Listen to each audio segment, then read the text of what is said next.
Boa noite, irmãos e irmãs. Boa noite. Isso. Que bom, né? Nós estamos aqui essa noite mais uma vez para juntos louvarmos ao Senhor. E para mim é sempre um prazer muito grande estar aqui e poder compartilhar um pouquinho da palavra de Deus com vocês. Sempre gosto de dizer que eu e minha esposa, Carol, a gente ama muito essa igreja, por tudo que Deus tem feito aqui. Também amamos muito a congregação, a Igreja Batista de Jaburuna. E eu também sempre gosto de dizer, sem vergonha nenhuma, quando a gente chegou lá, a gente não sabia o que fazer. E a primeira coisa que eu disse a Deus, que Ele me desse amor. Falei, Deus, eu não sei o que fazer, e eu só quero que o Senhor me dê amor. E a gente amou e a gente ama muito todas as pessoas do bairro de Jaburuna, independente daquelas que vão à igreja ou não. Mas Deus tem falado aos nossos corações essa noite, e de fato Deus também continuará falando. E Deus colocou no meu coração uma palavra. Eu quero que você abra sua Bíblia em Romanos, fazendo favor, em Romanos capítulo 5.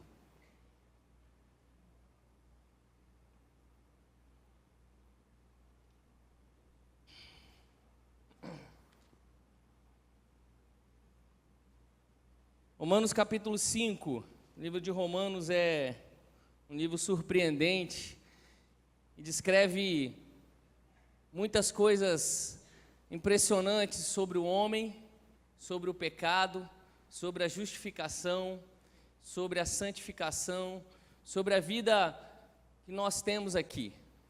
E eu quero falar um pouquinho no capítulo 5, verso 12. E eu quero pensar sobre o tema, uma vida longe do pecado. Romanos capítulo 5, no verso 12. Simples, o verso 12 vai dizer algo interessante para a gente. Diz assim, eu estou na linguagem de hoje que diz: pelo que, como por um homem entrou o pecado no mundo, e pelo pecado a morte, assim também a morte passou a todos os homens, por isso que todos pecaram. Pelo que, como por um homem entrou o pecado no mundo, e pelo pecado a morte, assim também a morte passou a todos os homens, por isso que todos pecaram. Uma vida longe do pecado. Como, de alguma forma, nós podemos nos livrar do mal do pecado. Esse mal que, desde da entrada em Adão, dessa constituição humana, onde o homem deixou com que o pecado entrasse na sua linhagem, nós temos sido assolados muito fortemente com a ação do pecado na vida do homem. E aí a gente vai se lembrar de Davi. Davi disse assim: quem em pecado me concebeu minha mãe? Através do pecado de Adão, nós nos tornamos pecadores consecutivamente. Já nascemos pecadores e nós sabemos que o pecado gera muitas coisas dentro de nós. Mas o pecado, em sua raiz, vai gerar em nós o egoísmo. E esse egoísmo é, de alguma forma, esse sentimento que nos afasta de Deus, que nos torna pessoas que achamos que podemos lidar sem Deus, viver sem Deus, que por si só conseguiremos vencer esse mundo aqui e ser uma pessoa melhor. Mas nós sabemos que existem algumas propostas aí dentro desse contexto. Eu quero trabalhar um pouquinho sobre isso, sobre essa vida longe do pecado, essa proposta que o Evangelho, porque a mensagem do Evangelho é perdão para os nossos pecados, transformação, justificação. E nós sabemos que se a gente, de alguma forma, aqui dentro, como irmãos, e você que ainda não teve a oportunidade de aceitar a Jesus, deixarmos com que o egoísmo, a ideia de que a gente vai alcançar, a ideia de que a gente vai ser, a ideia de que a gente vai conseguir, como homens e mulheres, nós nos frustraremos. E essa frustração será aqui e no porvir. quando seremos julgados. Mas aí o pecado ele tem algumas consequências, e eu quero que você veja comigo aí, existem algumas consequências do pecado. Quais são essas consequências? A gente vai ver que o pecado gerou a consequência do conhecimento e prática do mal. Pode passar para a gente ver. Perda da comunhão com Deus. O pecado nos tirou dessa comunhão, desse prazer de estar com Deus, desse relacionamento direto, toda a tarde, de falar, de se expressar, sabe, de conversar, não ter só aquele bate-papo de elevador, não, mas falar. O pecado nos tirou isso. O pecado também nos expulsou do paraíso, o lugar de Deus, o lugar que Deus criou para o homem. O pecado também gerou a morte física e espiritual. E o pecado fez com que a gente perdesse a justiça moral e divina de Deus.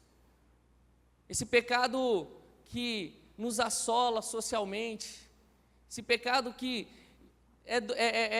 domina as pessoas e tem dominado a sociedade.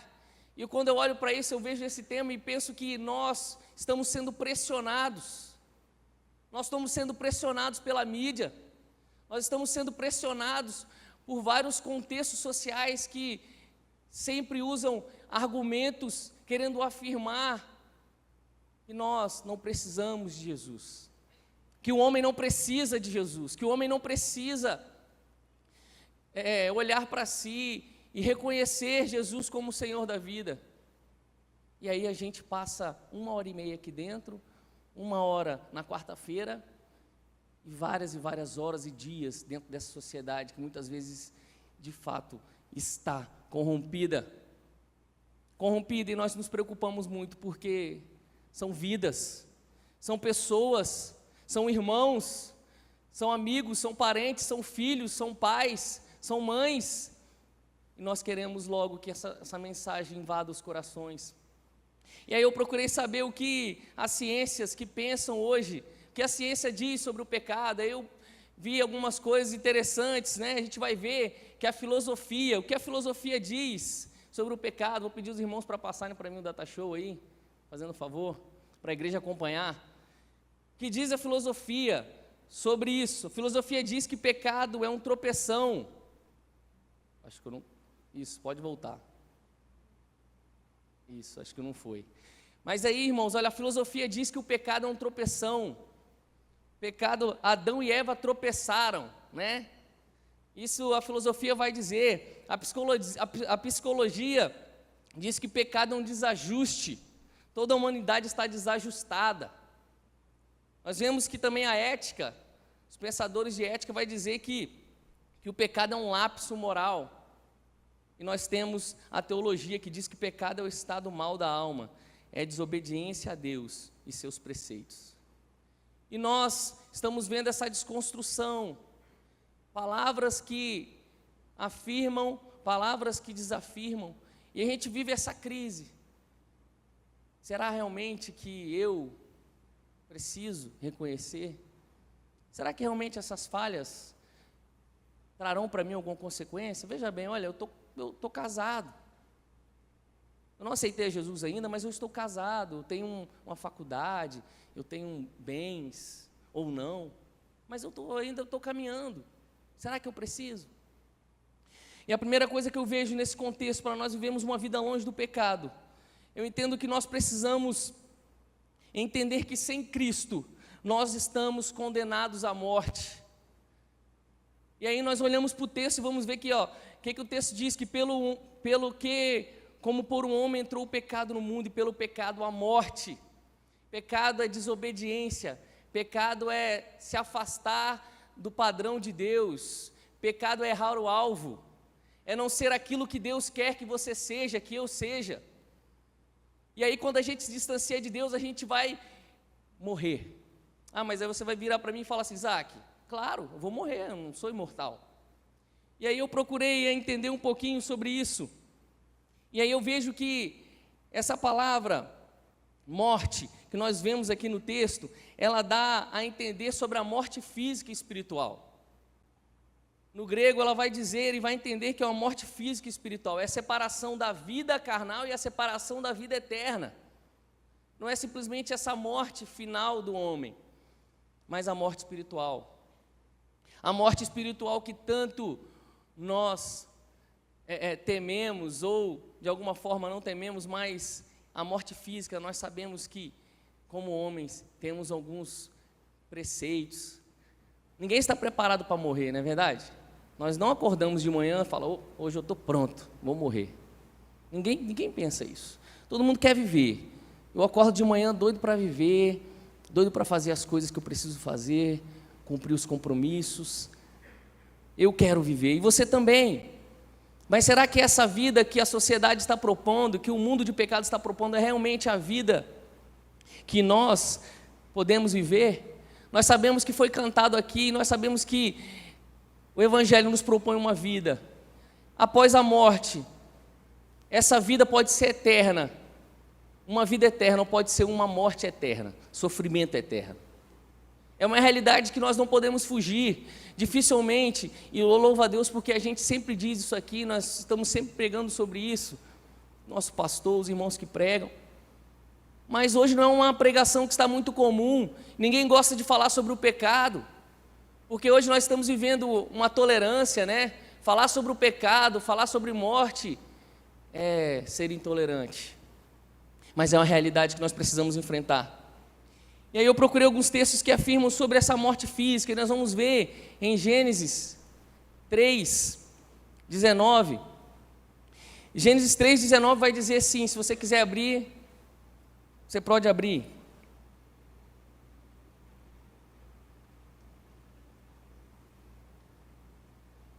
Diz assim: terá de trabalhar no pesado e suar para fazer com que a terra produza algum alimento. Isso até que você volte para a terra, pois dela você foi formado. Você foi feito de terra e vai virar terra outra vez. Nós somos da terra, viemos da terra e voltaremos a ela. A morte física também é uma realidade. A morte física é uma realidade que nós precisamos enfrentar também nesse contexto, na vida que nós temos. Quantas pessoas vivem uma vida temerosa, com medo da morte física, porque ainda não tem a certeza de que depois de morrer, para onde irá? O que vai acontecer? E aí, nós vemos em Romanos 3:23, afirmando que todos os pecados estão afastados da presença gloriosa de Deus. O pecado também nos afastou da presença de Deus, e assim nós perdemos o contato com quem é eterno, nos tornamos mortais também espiritualmente. A morte é uma realidade que eu e você precisamos enfrentar. Porém, nós sabemos que existem várias correntes aí no nosso dia que diz várias coisas. Não, esse lance de pecado não existe. Esse lance de morte também, não, você vai morrer, você vai... Não, o céu é de todo mundo. Nós precisamos entender a palavra de Deus e olhar para essa palavra. E saber que essa palavra nos confronta de forma que a gente se alinhe, de forma com que a gente olhe para essa palavra, entenda e procure viver o que essa palavra diz para nós. De forma com que a gente olhe para Jesus e entenda que Ele morreu fisicamente, mas venceu a morte espiritualmente, para que a gente recebesse essa vitória espiritual, essa vida eterna. Nós morreremos sim fisicamente, mas se nós nos encontrarmos com Jesus, a morte espiritual, ela não será uma realidade. Nós teremos vida eterna, como em vários textos é prometido para nós por Jesus. Nós alcançaremos a vida eterna. E essa angústia, e a angústia dessa vida aqui, e a angústia de parecer esse ser finito, passará de alguma forma, porque quando a gente se encontra com o eterno, com Deus Criador, nós também nos tornamos eternos através da vida eterna em Jesus. Sem Cristo nós estamos condenados à morte. A segunda coisa, eu vejo, irmãos, que para nós vivermos uma vida longe do pecado, nós precisamos entender que só há perdão quando nos arrependemos. Veja bem, há solução sim para os pecados. Nós sabemos e cantamos que Cristo morreu por nós. Obrigado, Senhor, porque o Senhor morreu por nós e através do Senhor nós temos o perdão dos nossos pecados. Você e eu podemos alcançar esse perdão. Mas diante disso, eu e você precisamos nos atentar à raiz do pecado, que é o egoísmo, É o homem no centro, é você no centro das coisas, é você sendo dominado pelos seus impulsos, pelaquilo que você acha correto, pelaquilo que você acha moral. Isso nos afasta de Deus, porque o arrependimento é uma condição de humildade. Eu costumo dizer para os meus irmãos de Jaburuna que a única diferença de um cristão para quem não é cristão é que o cristão é humilde. Por quê? Porque o cristão é humilde para reconhecer Jesus como o Senhor da vida dele. Não dá para ser cristão e não ser humilde, porque cristão reconhece que Jesus é o Senhor de sua vida. E uma vez que nós reconhecemos, nós nos arrependemos. Uma vez que nos arrependemos, nós recebemos o perdão. O perdão que nós tanto almejamos, perdão de falhas, perdão de erros que cometemos no passado, que cometemos hoje e ainda queremos cometer. E é um texto muito bonito em Provérbios 28:13 que diz assim: o que encobre as suas transgressões nunca prosperará, mas o que confessa e deixa alcançará misericórdia. Alcançará misericórdia porque é humilde em reconhecer que Jesus é o Senhor de sua vida. Será que você tem a capacidade de entender isso? Entender que nós, eu e você, precisamos reconhecer o Senhor Jesus como o Senhor de nossas vidas. Nos humilharmos diante de Deus, humilharmos diante do nosso Senhor e fazer com que Ele reine sobre as nossas vidas. E nós sabemos que está tão escasso a humildade, está tão escasso as pessoas que se dizem humildes. Há muitas, mas as pessoas que têm atitudes humildes, pessoas que buscam ser humildes, porque Cristo foi humilde, mesmo sendo Deus, deixou a sua natureza no céu e veio habitar entre os homens, em humildade, em atitudes humildes. E quando nós olhamos para Ele, nós entendemos que Ele pode nos transformar, que Ele pode fazer da gente pessoas humildes e segundo o coração de Deus. Eu e você. Talvez nós chegamos aqui cansados de ser egoístas, porque o egoísmo dói demais. Achamos que somos autossuficientes, mas isso de alguma forma nos tira a paz que Cristo nos dá. Nós precisamos reconhecer, e é impossível receber o perdão de Deus sem nos arrependermos. É tempo de arrependimento, numa sociedade egoísta, é tempo de arrependimento, onde pessoas se acham mais ativas e altivas. É tempo de sermos humildes e resplandecermos a glória de Deus, como cristãos, como homens e mulheres, e aí sim, nos converteremos, e seremos em cada dia mais transformados, e caminharemos na direção de Cristo, caminharemos na direção daquele que nos deu, que deu a vida por mim e por você. Precisamos nos arrepender. E a terceira coisa que eu vejo, meus irmãos, que para nós vivermos uma vida longe do pecado, nós precisamos entender que há perdão para todos nós em Cristo Jesus. Veja bem, o perdão é uma necessidade. O arrependimento sim, mas o perdão também, porque nós precisamos muito. O que seria do homem? O que é do homem quando ele acumula suas iniquidades? Quando ele fica cheio de falhas e erros, isso vai trazendo cada vez mais para ele coisas que ele não consegue controlar. Quando nós esvaziamos diante da cruz, quando nós chegamos perto de Jesus, Cristo leva as nossas iniquidades e nós nos esvaziamos e deixamos com que Ele vença o pecado. Veja bem, aquilo que era para que a gente sofresse, Cristo sofreu em nosso lugar. A morte que era para mim e para você, o sofrimento, a cruz, o padecer, estava certo. Era certo que eu e você sofreríamos pelo pecado, mas Cristo tomou o nosso lugar. E aí você pode abrir lá o capítulo de Romanos, que a gente vai continuar lendo a partir do verso 17 e 18, Romanos 5. Paulo vai continuar dizendo sobre aquele pecado que entrou através de um homem. Paulo vai continuar dizendo sobre esse pecado que transgrediu a humanidade, que me transgride, que te transgride. Mas olha o que ele diz. É verdade que, por causa de um só homem e por meio do seu pecado, a morte começou a dominar a raça humana. Mas o resultado do que foi feito por um só homem, Jesus Cristo, é muito maior. E todos aqueles que Deus aceita e que recebem como presente a sua imensa graça, reinarão na nova vida por meio de Cristo.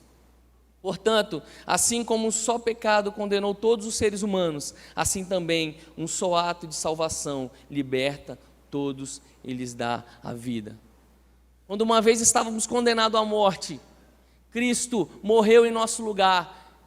E hoje nós recebemos a maior promessa, a maior recompensa que um cristão pode receber, que é a vida eterna, que é o perdão dos pecados. E Cristo está para nós hoje, em todo o tempo, ministrando esse perdão, derramando essa graça. Mas nós, em algum momento, precisamos continuar no egoísmo. Queremos, na verdade. Tentamos, não precisamos, mas buscamos isso. Teimamos em continuar no egoísmo, achando que nós alcançaremos aquilo que a gente nunca vai alcançar. Só Cristo pode nos dar a vida eterna e o perdão dos pecados. O propósito de Jesus foi completo e Ele padeceu por nós. E essa mensagem não pode deixar de ecoar nas nossas vidas, mesmo você que caminha e já caminhou há muito tempo com Cristo, ou você que está aqui que nunca teve a oportunidade de aceitar, ou nós, irmãos e membros da Igreja Batista da Glória, o sacrifício de Jesus precisa estar vivo dentro de nós, em todo o tempo, em todos os momentos, para que a gente não dê lugar, para que a gente não deixe que o inimigo invada e domine. Ele só precisa de poucas coisas, mas Cristo é o nosso Redentor, é o nosso Redentor. O peso que estava sobre nós foi lançado sobre Cristo, o fardo que estava sobre nós foi lançado sobre Cristo, a condenação que estava sobre mim e sobre você foi lançada sobre Cristo. Ele morreu por nossos pecados, mas ressuscitou e nos garante essa vida. Nós podemos viver uma vida longe do pecado, porque em todo tempo nós nos arrependemos, em todo tempo nós mortificamos a nossa carne, em todo tempo nós deixamos que Cristo reine dentro de nós. Essa é a vida do cristão, sendo humilde, reconhecendo que Jesus é o Senhor da vida dele, sendo humilde e deixando com que Cristo governe a nossa vida. Eu não sei como você chegou aqui hoje, eu não sei como você entrou aqui, eu só sei que nós precisamos de Jesus. Eu preciso de Jesus e você precisa ter humildade e reconhecer que Jesus pode transformar a sua vida, como transformou a minha, como tem transformado as nossas vidas aqui. A mensagem do Evangelho é uma mensagem hoje, é uma mensagem atual, é a mensagem do agora, é vida, é transformação, é salvação já. E essa mensagem está para nós hoje. Talvez você entrou aqui hoje já desesperado, ou talvez já desistiu de alcançar esse perdão, essa misericórdia. Mas hoje é tempo de arrependimento. Não deixe que o egoísmo, não deixe que a dureza de coração domine você. Jesus está aqui, Ele está aqui e Ele pode reinar sobre a sua vida, porque Ele reina sobre as nossas vidas, mas nós precisamos de alguma forma reconhecer Ele como nosso Senhor e Salvador. Esse Cristo que transforma a vida de pessoas há muitos e muitos anos, há milhares de anos, está aqui, pronto a transformar mais vidas e mais vidas. Eu quero nesse momento te fazer um convite, eu preciso fazer esse convite para você. Eu preciso fazer isso porque é uma mensagem clara. Nós como igreja estamos aqui reunidos para que essa mensagem penetre nos corações e que as pessoas alcancem o perdão de Jesus. Não sei se nós temos alguns irmãos e irmãs aqui que ainda não tiveram a oportunidade de dizer: Jesus, olha, eu te aceito. Eu te aceito, Jesus. Eu quero que o Senhor reine na minha vida. Talvez você está aqui hoje e quer ter esse encontro novamente com Jesus. Quer que Ele novamente governe a sua vida, uma vez que você está distante do projeto de Deus para você. Cristo está aqui, Jesus está aqui, e Ele é o único que pode transformar você. Nenhum amigo, nenhum irmão, nenhuma pessoa que está nessa sociedade tem o poder de transformar a vida de ninguém. Na verdade, nós como seres humanos temos ainda mais a condição de levar as pessoas a ruínas, infelizmente. Mas Jesus está aqui. Eu te convido nessa noite a ter um encontro especial com Ele. Se você não teve essa oportunidade, eu preciso fazer esse convite para você. Não posso deixar que você saia daqui sem externar isso para nós como igreja, para que a gente te conheça e te abrace, mas também para Jesus. Tem algum irmão, alguma irmã que quer fazer isso essa noite? Levante a sua mão e fala assim: Isaac, não para mim, mas olha, Senhor, eu te aceito, reine sobre o meu coração. Levante a sua mão nesse momento. Você pode dizer para Jesus, falando: Senhor, eu te aceito, e nós como igreja iremos te abraçar. Jesus, Ele tem o poder de transformar nossas vidas. Não podemos olhar para as circunstâncias, não podemos olhar para aquilo que a gente tem feito de errado, mas nós temos que olhar para o que Cristo fez na cruz por nós. Existe alguém que quer fazer isso nessa noite? Levantar sua mão e dizer: eu aceito a Jesus como meu Salvador. Alguém? Vamos orar? Deus, mais uma vez, nós queremos expressar, Deus, a nossa gratidão pelo sacrifício de Jesus na cruz. Não foi em vão, Deus, não foi à toa. Obrigado, Senhor, porque hoje nós podemos celebrar, Deus, a vitória de Jesus na cruz, a vitória sobre o pecado, a vitória sobre a morte, Deus, e nós temos livre acesso ao Pai. Nós somos justificados, recebemos a salvação através de Jesus. Obrigado, Deus, porque isso é muito bom, Pai. Isso nos transforma, isso nos faz homens e mulheres cada dia mais parecidos com Cristo. Ó Deus, reina sobre as nossas vidas, reina sobre o nosso coração, Deus, reina sobre a nossa família, reina sobre nós quando nós estivermos na sociedade corrompida que aí está, Deus. Que o Senhor, Deus, seja a luz que brilha através de nós, para que o mundo veja, Deus, para que o mundo entenda, para que as pessoas sejam transformadas pelo Teu poder, Senhor.